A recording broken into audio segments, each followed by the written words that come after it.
Hello everyone, this is Monika and welcome to Mathlog. आज की video में हम पॉलिनोमियल का एक बहुत ही इंपॉर्टेंट क्वेश्चन सॉल्व करने वाले हैं। तो मैंने सिर्फ उसी टाइप का क्वेश्चन मैंने लिया है आज के वीडियो में। तो एक आपके एग्जाम्पल में है एंड जो सेकंड है सेम वो आपकी एक्सरसाइज में है। तो हम वो दोनों क्वेश्चन करेंगे। एक्सरसाइज है वहां पर भी वो सॉल्यूशन दिया हुआ है, बट मैं आपको उसके पीछे का कॉन्सेप्ट बताने वाली हूँ जिससे वो इजीली आप उसको मिनिमम स्टेप्स में सॉल्व कर पाए। तो ज्यादा टाइम वेस्ट नहीं करते हैं, let's get started. This video is going to be very interesting because today we are going to discuss most important question of polynomial. So watch this video till end. So start करते हैं। The question, this is your example number 9. तो इस question में ये एक polynomial है। यहाँ पे हम देख सकते हैं ये यहाँ पर मैक्सिमम पावर क्या है वेरिएबल की, दैट इज 4। तो हमें कितने रूट्स मिलेंगे इस इक्वेशन के? 4, right. So out of 4, 2 of its zeros are given. So 4 में से 2 जीरोस हमें गिवन है एंड 2 जीरोस हमें फाइंड करना है, राइट। पहले भी जैसे हमने क्वाड्रेटिक इक्वेशन जो हमने पढ़ी थी तो हमने ये देखा था, जैसे सपोज मैं यहाँ पे लिख रही हूँ standard equation ax square plus bx plus c, ठीक है। तो अब जब हम फैक्टर्स लिखते हैं, हम किस फॉर्म में लिखते हैं? कुछ इस तरीके से लिखते हैं, x plus alpha x plus इधर प्लस और माइनस, वो कुछ भी हो सकता है, डिपेंड ऑन द इक्वेशन। तो हम इस तरीके से लिखते हैं कि equation equals to these are the factors value of factors alpha and beta. तो अगर हमें उसे लिखना है तो हम इस फॉर्म में लिखते हैं। Clear now? सो सेम हम यहाँ पर भी करेंगे। इक्वेशन हमारी ये है 2x to the power 4 minus 3x to the power cube minus 3x square plus 6x minus 2। ये हमारी इक्वेशन है। अब हमें वो फैक्टर्स लिखने हैं सेम इसी फॉर्म में। तो 2 फैक्टर्स तो हमें गिवन है, तो हम यहाँ पे सीधे लिख रहे हैं x minus under root 2, right, and second x plus under root 2। अब एक क्वेश्चन आपके माइंड में होगा कि यहाँ पे साइन क्यों चेंज हो गया है। देखिए यहाँ पर ये जो वैल्यूज है ये जीरोस की है, mean x equals to under root 2, एक ये आंसर रहा होगा, और x equals to minus under root 2, right. So अब हमें इसे फैक्टर्स की फॉर्म में लिखना है। तो हम इसे कैसे लिखेंगे? ये अंडर रूट 2 पॉजिटिव है तो इक्वल के दूसरी तरफ जाएगा तो इसका साइन हो जाएगा change. So this is equals to 0 and same here x plus under root 2 equals to 0। Okay, so these are the factors. तो मैंने ये फैक्टर्स उठा के यहाँ पे इस इक्वेशन में यहाँ पे लिख दिया। तो ये जो 2 फैक्टर्स हैं ये तो हमें गिवन है, ये हमने लिख लिया है। अब बाकी के जो हमें अननोन है, जो हमें फाइंड करना है, उनको मैं सपोज ले रही हूँ अल्फा एंड बीटा। सो अगर मैं यहाँ पे उनको लिखना चाहूँ तो मैं उनको कैसे लिखूंगी? Alpha plus beta and this x plus beta and x plus alpha, right. तो इन शॉर्ट आप देखिए ये एक लाइन का स्टेटमेंट है, ये इस तरीके से, राइट।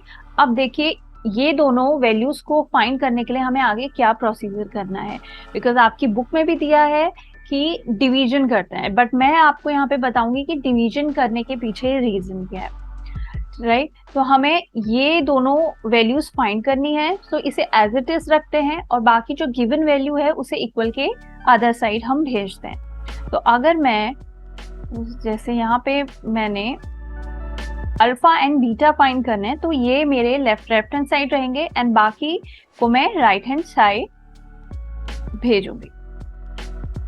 तो ये मेरी पूरी इक्वेशन है, राइट। तो अकॉर्डिंग टू ट्रांसपोजिशन लॉ ये दोनों टर्म्स इससे मल्टीप्लाई हैं तो इक्वल के अदर साइड जाएंगे तो क्या होंगे? वो डिवाइड होंगे। तो divided by x minus under root 2 x plus under root 2, clear? So in short हमें ये दोनों वैल्यूज फाइंड करने के लिए ये पूरा सॉल्व करना पड़ेगा, हमें इसे डिवाइड करना पड़ेगा। तो ऊपर की जो वैल्यू है वो सेम रहेगी, तो डिवीजन के नीचे इन दोनों को हम थोड़ा सा और सिंप्लीफाई कर लेते हैं। कैसे? By multiplying. सो ये क्या है? a minus b multiply by a plus b. According to identity it should be a square minus b square, right? तो सीधे मैं वही आइडेंटिटी यहाँ पे लगा रही हूँ, x square minus under root two whole square. तो ये क्या होगा? ये होगा x square minus two, right? तो अब हमें क्या करना है? हमें क्या करना है? न्यूमिनेटर में हम रखेंगे इसे, ठीक है, and divided by x square minus to.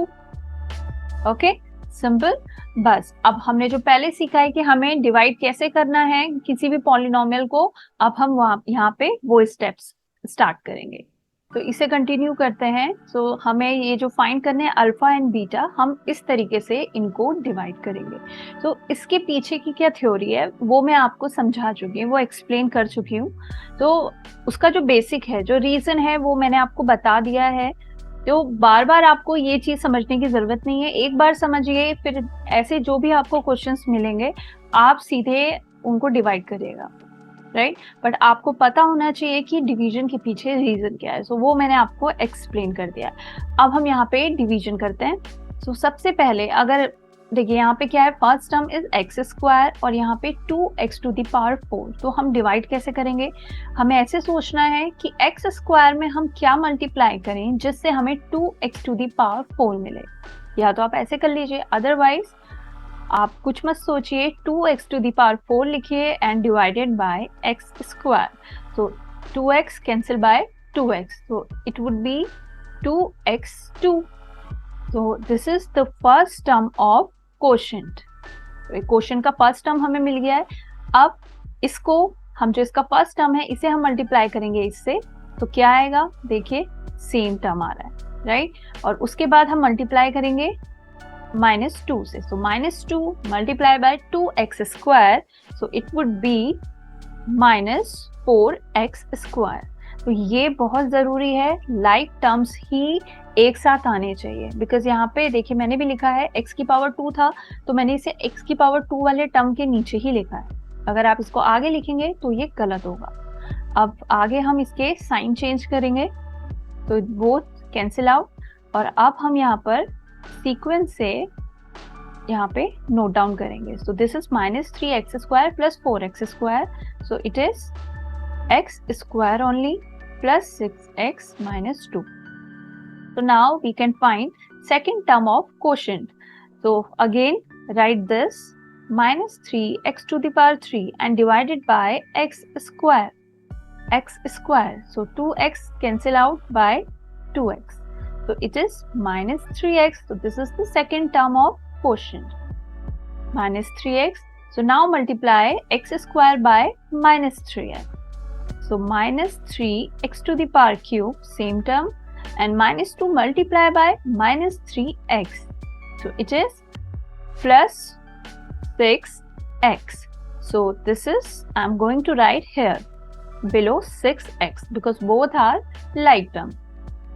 So again subtraction, sign change, cancel out, x square. See, both are same but opposite in sign, so again x term is eliminated here.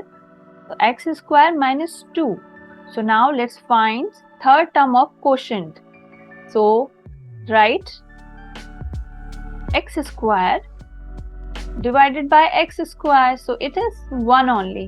So do here plus 1. This is the third term of quotient. Multiply this by this same term. We can see same term, right? So again sign change and both will be cancelled out and remainder is 0. So this is our required quotient. Okay, so this is the quotient which we wanted to find out. Important. अब जो ये quotient हमें मिला है इसी से हमें alpha and beta की वैल्यूज मिलेगी, बिकॉज ये है क्वाड्रेटिक इक्वेशन, तो इसके कितने जीरो होने चाहिए? 2. तो इसे हम अब यहाँ पे सॉल्व करने वाले हैं एंड सॉल्व करके जो भी हमारे जीरोस आएंगे सो वही वहां पर होंगे जो फाइंड हमें करने हैं, वही जीरोस की वैल्यू. तो everyone knows how to find zeros for quadratic equation. So this is our quadratic equation. So you can use middle term split method. So I'm showing you here, but not every time because you should practice for this. So here we can see how can we split 2x minus x plus 1 equals to 0. So now these are the pairs. 2x is common, x minus 1 minus is common, x minus 1 equals to 0. So x minus 1, this is first factor, and 2x minus 1, this is second factor. So now with the help of these factors, we can find values of zeros. So first value is 1 and the second one is half. So this is the value of alpha and this is the value of beta. Clear? I'm going to write all 4 zeros of this equation. So under root 2 and minus under root 2 was given, and what we have found? 1 and half. These four are the zeros of this equation. So this is the answer. यहाँ पे मैंने ये direct लिखा है. अब यहाँ पर आपको ज्यादा सोचने की जरूरत नहीं क्योंकि पहले ही मैंने एक्सप्लेन कर दिया है, इसलिए हम यहाँ पे डायरेक्ट डिवाइड करेंगे. हमें पता है कि आंसर फाइंड करने के लिए हमें डिवीजन ही करना है. तो ये हमारे जीरोस हैं. So we can write these zero in factor form, x minus this and x plus this. Okay, so same thing यहाँ पर है. तो इस सेम फॉर्मूला लगेगा a minus b multiply a plus b. So a square क्या होगा? x square, because a is x here and b is, देखिए b है यहाँ पे अंडर रूट 5/3. सो अगर हम b स्क्वायर करेंगे तो इट वुड बी 5/3, राइट? ये आया है 5/3. अब हम यहाँ पे करते हैं division. So let's find first term of quotient. So 3x to the power 4, this is the first term, divide by x square. So this is first term of quotient. So it would be 3x to the power 2, 3x to the power 2, right? अब हम इन दोनों को multiply करेंगे तो same terms we can see x 3x to the power 4 and multiply minus 5/3 with this. So it is x square term will come, so minus 3 and 3 will be cancelled out, minus 5x square, right? Now change the sign, cancel. 6x to the power 3 plus 3x square minus 10x minus 5, right? Again find second term of quotient. So divide 6x to the power cube, this term, by x square. 2x cancel out, 6x is left.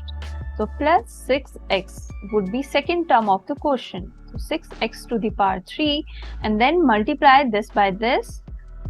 So it is minus this 3 will be cancelled out by this 6. So 2 will be left. So 5 into 2 is 10. So minus 10x. Again, I'm going to change sign here, cancel. 3x square, same terms but opposite end sign. So will be cancelled out. So we have 3x square minus 5 only. Clear? So now find the another term of quotient. So divide by x square, it is 3 only. So here 3, write 3, multiply this by x square. So 3x square, and after multiplying these two terms, minus 5 will be left. So you can see here, सारे same terms हैं but opposite in sign. So this is the 0. So we can stop our division here. So this is the quotient part. ये quotient part है and quadratic also. So this part will give us remaining zeros. So here I'm going to solve this quadratic equation. Now let's find the zero by splitting middle term. So 3 multiplied by 3, 9. So we can split like this, 3x plus 3x. So 3x is common, x plus 1, 3 is common, x plus 1 equals to 0. So x plus 1 and 3x plus 3 equals to 0. So value of x is minus 1 and the value of again second value of another x is minus 3 by 3. It is minus 1. So what we have got? We have got this is the value of alpha and this is the value of beta, right? So here I am going to write all zeros. So 2 were given, 5 under root 5 by 3 minus under root 5 by 3, and we have found minus 1 and minus 1. So both values are same. So this is our required answer. I hope आज का session fruitful होगा आपके लिए, और अगर किसी भी तरीके का डाउट है please ask me about it. And अगर आपने सब्सक्राइब नहीं किया है मेरा channel, then please do subscribe my channel and like this video. तो मिलते हैं बहुत जल्द। So bye bye and take care.